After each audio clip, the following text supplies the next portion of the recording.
Pemerintah batal menerapkan aturan pemberlakuan pembatasan kegiatan masyarakat (PPKM level 3) untuk seluruh wilayah Indonesia pada periode Natal dan Tahun Baru.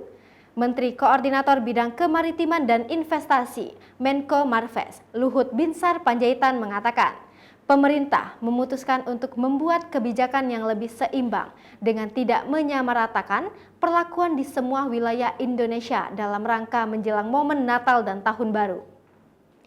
Sebelumnya, pemerintah bakal memberlakukan PPKM level 3 pada 24 Desember 2021 hingga 2 Januari 2022. Luhut menjelaskan, pertimbangan pengambilan keputusan terbaru ini berdasarkan penanganan pandemi COVID-19 di Indonesia yang menunjukkan perbaikan signifikan. COVID-19 harian dengan stabil di bawah angka 400 kasus, ungkap Luhut.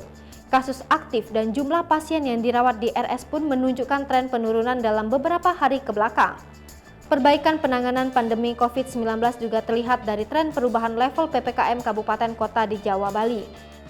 Berdasarkan asesmen per 4 Desember, jumlah kabupaten kota yang tersisa di level 3 hanya 9,4% dari total kabupaten kota di Jawa, Bali atau hanya 12 kabupaten atau kota saja. Keputusan batalnya penerapan PPKM saat Natal dan Tahun Baru juga berdasarkan pada capaian vaksinasi dosis pertama di Jawa Bali yang sudah mencapai 76% dan dosis kedua yang mendekati 56%. Lalu, vaksinasi lansia terus digenjot hingga saat ini mencapai 64 dan 42% masing-masing dosis pertama dan kedua di Jawa Bali. Lebih lanjut, Luhut menjelaskan, selama Natal dan Tahun Baru nanti, syarat perjalanan jarak jauh dalam negeri adalah wajib vaksinasi lengkap dan hasil antigen negatif selama 1 kali 24 jam sebelum keberangkatan.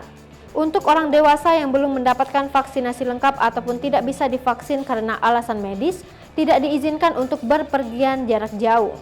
Kedua, anak-anak dapat melakukan perjalanan, tetapi dengan syarat PCR yang berlaku 3 kali 24 jam untuk perjalanan udara atau antigen 1 kali 24 jam untuk perjalanan darat atau laut. Ketiga, pemerintah juga menerapkan pelarangan seluruh jenis perayaan Tahun Baru di hotel, pusat perbelanjaan, mal, tempat wisata, dan tempat keramaian umum lainnya. Sementara untuk operasional pusat perbelanjaan, restoran, bioskop, dan tempat wisata hanya diizinkan dengan kapasitas maksimal 75% dan hanya untuk orang dengan kategori hijau di aplikasi Peduli Lindungi. Hai pemirsa Sri Popo TV, jangan lupa komen, like, dan subscribe, serta tonton terus berita-berita terupdate lainnya ya.